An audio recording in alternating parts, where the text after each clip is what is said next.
Chapter 6, Section 1, Exponential Growth and Decay Functions. Now, I'm mainly just going to focus on the function part and evaluating and solving and telling the difference between the two of them. We're not going to focus too much on the graphing part, but I will talk about the graphing as we go. But we're going to use Desmos mostly. An exponential function has the form y equals ab to the x. So that's important. We're dealing with y equals ab to the x. So my x is up here in the exponent spot. That's why it's called exponential growth and decay functions. They're going to grow, get bigger, or decay, get smaller. Okay. A is going to be some constant. Okay. And it's usually your starting amount. B is your rate. And then x is how many times. And then this is always your output. What happens? Okay. Depending upon which way the b is, you either have a growth or a decay. So, as long as a is not 0, which would turn the whole thing into 0, that's this part right here, and b is greater than 1, so your b has to be 1 or bigger. It can be fractional, it just has to be an improper fraction or a mixed fraction. 1.5 or 1.5 is fine, 2.35, right? 17 over 2, which would be 8.5. All of that kind of stuff is okay. It's bigger than 1. If it is, then it is a growth function, and the b is called a growth factor. Okay. The simplest form is y equals b to the x, because then a would be 1. Okay. The function f of x equals b to the x, where b is greater than 1, is the parent function for the family of exponential growth functions with base b, when the graph shows the general shape of an exponential growth function. So that's what it looks like. It has something called an asymptote. This is important. It's a line that the graph approaches but never touches. Okay? So as this graph, as you get further and further this way in the x direction, you're getting closer and closer and closer to 0, but you never actually touch 0. Okay? Now if you notice, you have two main spots on an exponential graph, 0, 1 and 1, b, whatever your b, your base function is, whatever something to the first. Okay? So the graph rises from left to right, starting out here at negative infinity, getting really close to 0, and then as it works its way towards positive infinity, it gets up and it goes faster as it gets bigger. There is no domain restriction, as we see here with all real numbers, but the range is limited. You only do things above 0. You have to change the graph a little bit. You can either have it point up, where the range is greater than 0, or point down, where the range is lower than 0. And you can do that by sticking a negative in front. Now, when we talk about exponential decay, we're talking about something decreasing. So let's go back and look at our graph. We read left to right in this country, so in the USA, so we also read graphs left to right. So as we go left to right, I'm getting bigger and bigger and bigger. So that's increase or growth. Now, if b is between 0 and 1, so not just less than 1, because we're not talking negative numbers, but if b is between 0 and 1, so if it's a fraction, a true fraction, something that is less than 1 but greater than 0, then you have a decay function, and b is called a decay factor. So the function f of x equals b to the x, where b is between 1 and 0, the parent function for the family looks like this thing below, where we are at 0, 1, b again, but we start really, really high up, and we work closer and closer and closer towards 0, but never touch 0. The domain is still all real numbers, and the range is still greater than 0. We never get to 0, so we never pass 0. Okay? Graphing exponential growth and decay functions. Tell whether each one is exponential growth or decay, and then graph. I want you to tell me which one is exponential growth or decay, so you just have to say growth or decay, and then I want you to put it in Desmos is what we're going to do, okay? That's what we're going to look at and see what the graph looks like, get a general picture of it, and then we can draw it, okay? All right, so what we're going to do is we're going to look at b, okay? Remember, y equals b to the x. That's the simplest version, where a equals 1. There's a 1 right there, right? 1b to the x. But we don't have to put the 1, so we don't, okay? So if b is greater than 0, we're growth. Sorry, that's a lie. If b is greater than 1, we're growth. If b is in between 0 and 1, then it's decay. Say, true fraction. Okay, it may look like a fraction, but it might be worth more than 1, so you got to be careful there. True between 0 and 1 amount. So if we look at A, B is a 2, that's greater than 1, so this is going to be growth. And if we look at the equation when we plug it in, y equals 2 to the x, we get this sweet little graph right here. Okay, so if you want to draw a general version of that, remember we have those points, 1, 0, and 1b, and then it's just really close to 0, turns up just like that. Okay? Now let's look at the second one. If we look here at b, that is a true fraction, 1/2, 0.5. It's less than 1, greater than 0, so that's going to be decay. Whoa, hello. That's going to be a decay, okay, because it's going to shrink. So I can already tell, if I do a little quick graph, remember you're going to have a space at 1, 0, and then 1 comma b. My b's at 1/2, so it's getting smaller. So I start really high up here, and then I get really close to 0, but never cross it. And that's what my graph should look like here. If I do y equals 1/2 to the x, and we're decaying downwards, still at 1, 0, okay? We're not going to talk about any of the transformations and stuff till way later.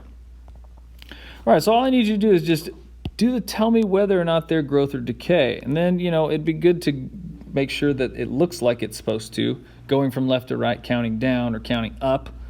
But if we look at number 1, 2, and 3, and 4, give them a try. See if you can label them growth or decay. Give it a pause, try it, come back. All right, let's look at number 1. B is greater than 1, so that's growth. If we look at number 2, 2/3, that's greater than 1, or that's less than 1, but greater than 0, so that's going to be decay. 0.25 is the same thing as 1/4. That's less than 1, greater than 0, so that's also decay. And if we look at 4, it does have a decimal place, but it's bigger than 1. It's 1.5. So as long as it's bigger than 1, it's going to be growth. Easy to do. Now, exponential models. Some real-life quantities increase or decrease by a fixed % each year or some other time period. For instance, if you have a loan or a credit card, the amount of y of such quantity after t years can be modeled by one of these equations. So these are very important. This is exponential growth. This is exponential decay. Look at where they differ. The y is the same, the equals is the same, the a is the same, the parentheses is the same, the 1's the same. Here's the difference. Is it plus or is it minus? R is the same, parentheses is the same, T is the same. Okay? A is the initial amount, how much you start with. A equals start amount. R is the % increase or decrease, written as a decimal. R equals % increase or decrease as decimal. Be able to change a percentage into a decimal. Okay, so R plus 1 is a growth factor, 1 plus R is a growth factor, 1 minus R is a decay factor, and that's what's going to happen. If it's going to minus, it's going to take away, and so it'll be less than 1 but greater than 0. If it's plus, it's going to be bigger than 1, so it's going to be growth. Okay, and T, whoa, that's not a pen. T equals time, typically in years, modeled in years. Okay. So let's look at a real life problem, and we might need to use this. So we got y equals, depending upon which one we're going to do, it's a times 1, r, and a t, and we just need to know, are we plus or are we minus? So the value of a car, y, in thousands of dollars can be approximated by the model y equals 25.85 t to the t, where t is the number of years since the car was new. Tell whether the model represents exponential growth or decay. Well, growth, b is greater than 1. Decay, b is between 0 and 1. If I look for b, 0.85 is between 0 and 1. It's not bigger than 1. So I know it's going to be decay. So A is decay. Identify the annual percent increase or decrease in the value of the car. So for B, y equals 25 times 0.85 to the t, where 0.85 is equal to 1 minus r. I know it's a minus because I said it was decay. So now I have to figure out r. Okay, well, I'm going to add r to both sides. So I got r plus 0.85 equals 1. And I'm going to take away the 0.85. And r equals 0.15. Or 15%. So r equals 15%. That's what it wants me to find. What is the rate? Okay. Now estimate when the value of the car will be $8,000. Okay, well, remember that this is in thousands. So when we say y equals 25 times 0.85 to the t, this 25 right here is actually 25,000. So we want to know when it's going to get to 8,000. This is output, or the y. So I got 8,000, but it's in thousands, so I actually should say 8 equals 25 times 0.85 to the t. I'm going to divide by 25. Okay. We're going to divide by 25. And let's see. Not 0.25, just 25. No dot there. So let's see. 8 divided by 25. Is 1/32, 8/25. It doesn't shrink any better than that. Okay, so those cross. So we got 8/25 equals 0.85 to the t. Okay, so we have to kind of figure that out. Well, we've got two sides to the equation here, and we can use our graphing calculator to help us find the answer. Okay, we could have done it back from the start. We haven't really talked about how to get a variable out of the exponent spot yet. We've talked about how to get an exponent off of a variable, but not how to get out of the exponent spot. That's coming up in future. Okay, so what we can do is we can say, well, y equals 8 divided by 25, and we can say y equals 0.85 to the x, and then we're going to look at where they hit. Okay, they hit at 7.011 and 0.32. Okay, well, we want the input. We want the x. Remember, this is basically x. So that means that x is approximately 7,000, or 7 years, because it's in time, right? So about 7 years. A little bit more than 7 years. Okay, that's when it will be worth $8,000. So it's a pretty big deal. Depreciation of a car is what that's called. Okay, and that's how we're going to solve those. We're just going to graph one side, graph the other. I could have even done it back at y equals 8 and y equals 25 times 0.85. That's supposed to be 8.5 to the x, and we can see it'll graph in the same spot. 7.011. That's when it's 8,000. You could do it all the way back then. You don't even have to, move some stuff over. Okay. Take left side, set it equal to y. Take right side, set it equal to y. Solve for where they touch. Now, we're going to write an exponential model. They're going to give us info. We're going to make the model ourselves. So in 2000, the world population was 6.9 billion. During the next 13 years, the world population increased by about 1.18% each year. So as a decimal, I'm going to move that 2 places over, 1, 2. So that's 0.0118. That's my rate. expressed as a decimal. Okay. Write an exponential model giving the population y in billions, so we don't have to put the billion part on there. We're just going to do 6.9. T years after 2000. Estimate the world population in 2005. So we have to write the model, and then we have to estimate. So A, we're going to write something. It's going to be in the form of y equals. Now, populations go up, increased. So we're going to do A times 1 plus r to the t. Okay, so y equals, my A is my starting amount, 6.09 times 1 plus 0.0118 to the t. So y equals 6.09 times 1.0118 to the t. That's my expression, okay, my exponential model. Now I have to figure it out for 2005. Well, if 2000 is year 0, 2005 would be 5. So I'm going to plug in a y there. So if I plug in y equals 6.09 times 1.0118 to the 5, 6.09 times 1.0118 to the 5th. Okay, so y would be 6.46 billion. 6.46 billion people on the planet.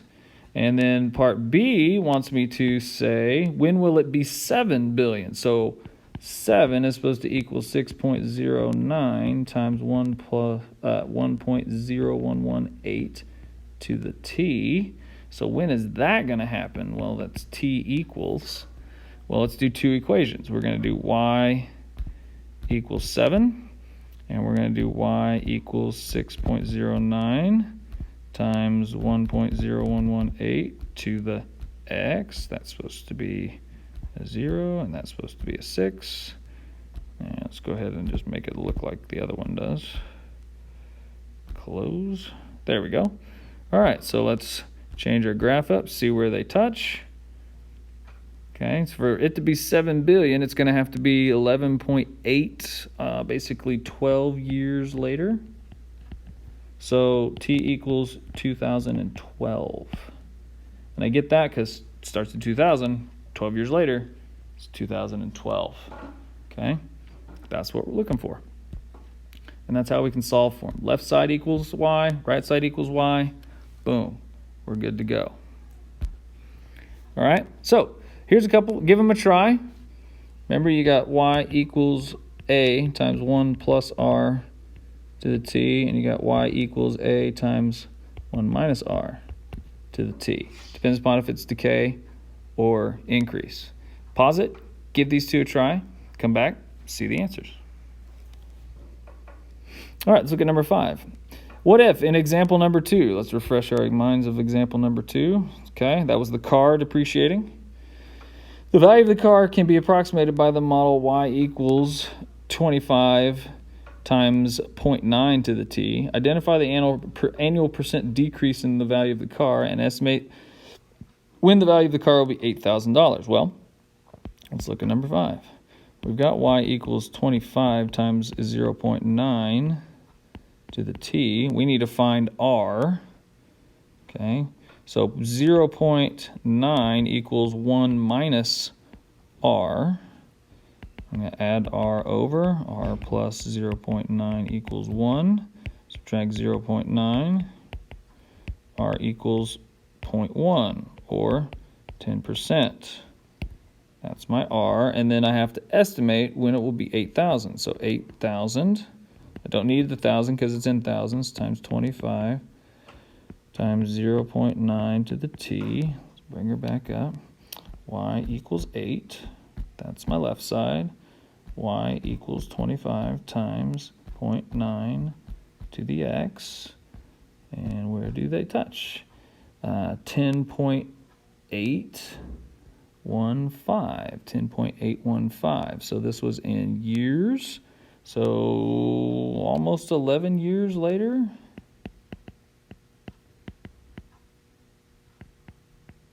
Okay, 11 years later is how long it takes there for that one.